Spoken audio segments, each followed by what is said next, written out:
अपने हित औरों के हित का मेल मिलाने वाले अपने अधिकार गवाकर कर सकते लाने वाले हम शोषित पीड़ित वंचित जन का નાગપુર તો ભલે બગડે 4 કલાક ભારતીય મજદૂર સંઘે તમારી પાસે માંગ્યા છે, આપશો ને?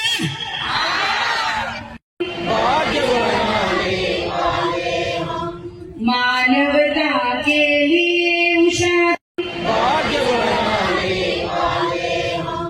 मानवता के लिए उषा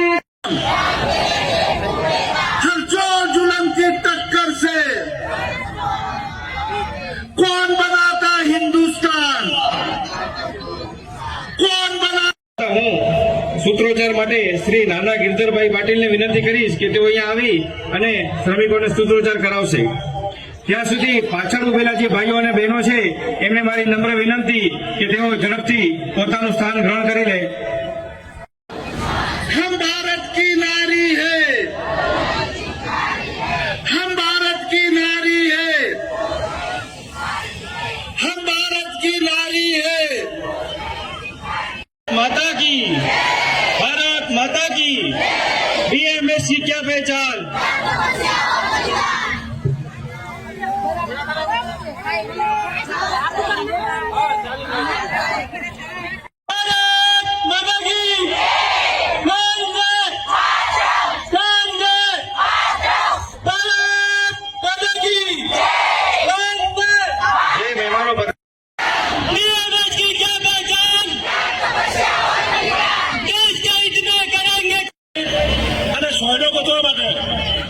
શરમ આવી જોઈએ. દરેક મેદાન વચ્ચે આવી જાઓ અને મેદાનમાં બેસી જાઓ. આપણે સરકારને કઈ બતાવવું છે. એટલું ઝડપથી તમે બેસશો ને, બહાર આવડી મોટી રેલી આવે છે, તમે કલ્પના કરો તમે મેદાનમાં આરામ કરો. ખણુસિયા તાહિરાબેન, હું સાબરકાંઠા જિલ્લાથી આવું છું અને ઓલ ગુજરાત આશા વર્કર કર્મચારીના મહામંત્રી છું અત્યારે હાલ. અને અત્યારે હાલ ભારતીય મજદૂર સંઘના નેજા હેઠળ આજે વિશાળ શૈલીમાં અમારા આંગણવાડી આશા દરેક શ્રમિકોની આજે રેલી છે, દરેક અહીંયા હાજર છે. પણ આજે અમારા એ ખાસ મુદ્દા એ છે કે આ આશાનું કામ એવું છે કે જ્યારથી કિશોરી હોય ત્યારથી તે માતા બને ત્યાં સુધીનું એનું બધું કામ આશા વર્કર બેનને, આશા ફેસિલિટર બેનને કરવાનું હોય છે. છતાંય સરકાર અમારી માંગણીઓને ધ્યાન પર લેતી નથી. તમે એટલું વિચારો કે બાળક માના પેટમાં હોય ત્યારથી એની કેર લેવાની હોય તો 70 વર્ષ જ્યાં સુધી જીવે ત્યાં સુધી આશાબેન એમનું ધ્યાન રાખે. તો છતાંય સરકાર જે અમને ઇન્સેન્ટિવ પ્રથા પર કામ આપે છે, કામ લે છે, એ ઇન્સેન્ટિવ પ્રથા નાબૂદ કરો. લઘુત્તમ વેતન અમારું જાહેર કરો. બીજા નંબરમાં એક સરકારશ્રીએ અમને સિમ કાર્ડ તો આપી દીધા છે, પણ અત્યારે ગામડા લેવલના ઇન્સેન્ટિવ પ્રથા પર 5-6 હજાર બહેનો કામ કરતા હોય, પગાર મળતો હોય, ત્યાં ક્યાંય એ બહેનો મોટા ફોન લઈને કામ કરે. તો અત્યારે હાલ દરેક કામ HbA1c કહો, HbA1c કહો, આંખોનું સ્ક્રીનિંગ કહો, ડાયાબિટીસ, બીપી, કોલેસ્ટ્રોલ, દરેક જે પણ રોગ હોય એ બધાનું કામ મોબાઈલમાં કરવાનું હોય છે. તો નેટવર્ક પણ ગામડામાં આવતા નથી અને દરેક ઇસ્યુ બહુ ઇસ્યુ આમાં છે. તો સરકાર અમારી માંગણીઓને સ્વીકારતા નથી. વારે ઘડીએ અમે સરકારમાં રજૂઆત કરીએ છીએ, મૌખિક પણ કરીએ છીએ, લેખિત પણ કરીએ છીએ. તો સરકારશ્રીને વિનંતી છે કે આજે એટલું વિચારો કે સરકારશ્રી મોટા મોટા એવોર્ડ લે છે, સ્વસ્થ ગુજરાત, સ્વચ્છ ગુજરાત, સ્વસ્થ ગુજરાત, ટીબી મુક્ત ગુજરાત, આજે પોલિયો મુક્ત ગુજરાત, એ બધું કોના દ્વારા? જો એક આશાબેન ગામડાની એક નીમ છે, એક ઈંટ છે, તો એ બહેનોનું કામ સરકાર ધ્યાનમાં લઈ એમનું વેતન પૂરેપૂરું ના મળે તો એ બહેનોનું કામમાં કોઈ રસ રહેવાનો નથી. તો આરોગ્યનું કામ નબળું પડતું જશે.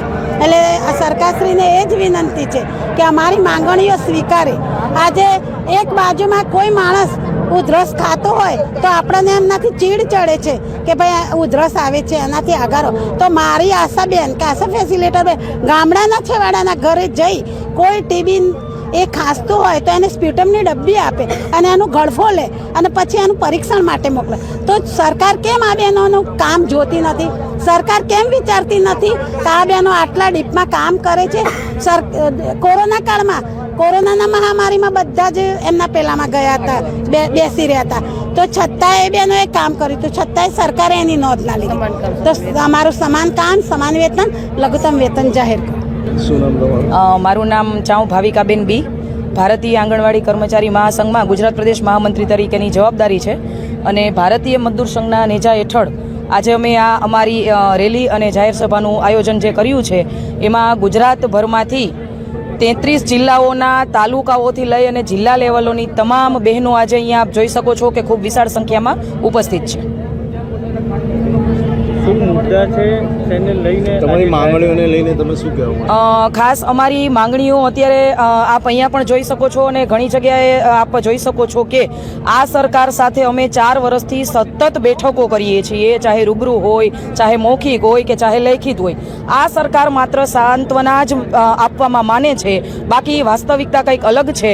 અને આપે જોયું હશે કે 4 ઓગસ્ટના રોજ ગાંધીનગર સત્યાગ્રહ છાવણી ખાતે અમારી 22,000 બહેનો ખાલી આંગણવાડીની ઉપસ્થિત હતી અને એમાં પણ સરકારશ્રીએ અમને ઓલરેડી ચુકાદો હાઈકોર્ટનો આપી દીધો છે કે આ બહેનોને 24,800 મળવા પાત્ર છે અને આપવા જોઈએ, છતાં આ સરકાર ટસની મસ નથી થતી.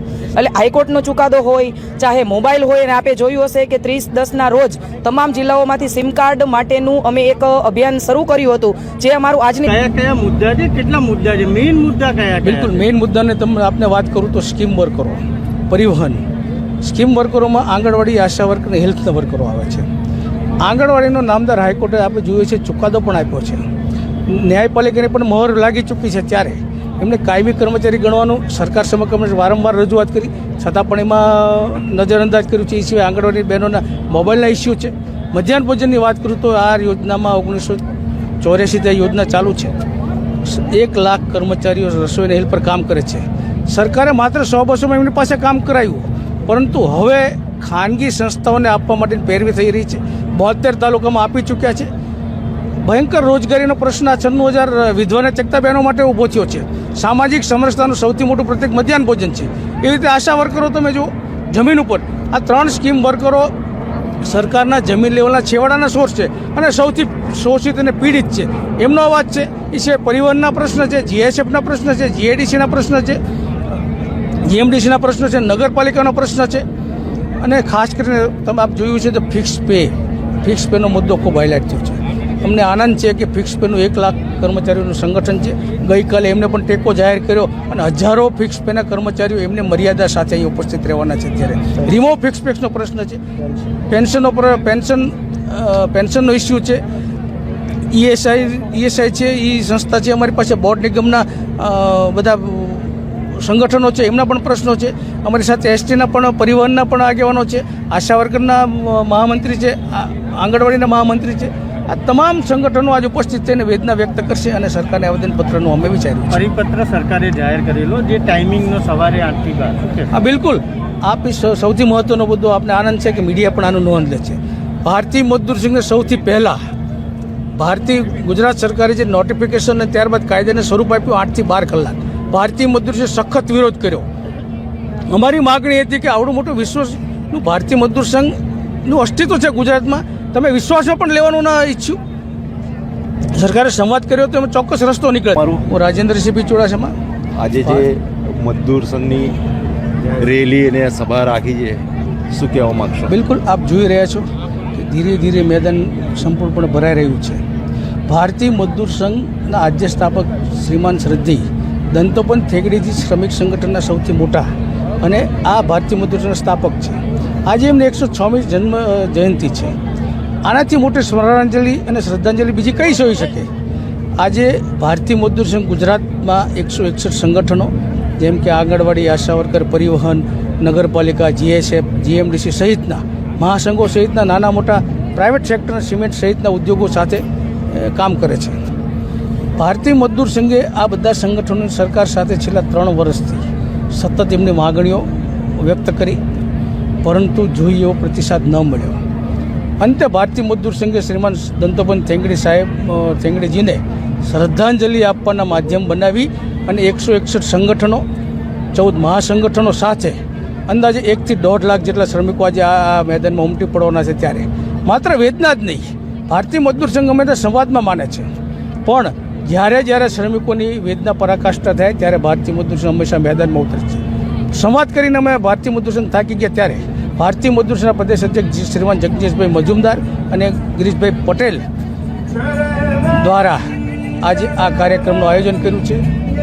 ક્ષેત્રીય સંગઠન મંત્રી શ્રી રાજેશજીએ સમગ્ર કાર્યક્રમની ડિઝાઇન બનાવી અને આપ જોશો તો આ કાર્યક્રમમાં ભારતીય મજદૂર સંઘના અખિલ ભારતીય અધ્યક્ષ શ્રીમાન હિરેન પંડ્યાજીની પ્રેરક ઉપસ્થિતિ, શ્રીમાન રવિન્દ્ર હિમતેજીની પ્રેરક ઉપસ્થિતિ, 1 લાખ શ્રમિકોની વેદનાને વાચા આપવા જો શીર્ષક કેન્દ્રીય નેતૃત્વ હાજર હોય ત્યારે સ્વાભાવિક છે કે આ શ્રમિકોનો આક્રોશ બુલંદ હોય અને એ બુલંદને સરકાર સાથે ત્યાર પછી અમે રેલી અને સંગઠન સંમેલન પૂરું થયા પછી દરેક સંગઠનોના અલગ અલગ આવેદનપત્રો બનાવ્યા છે.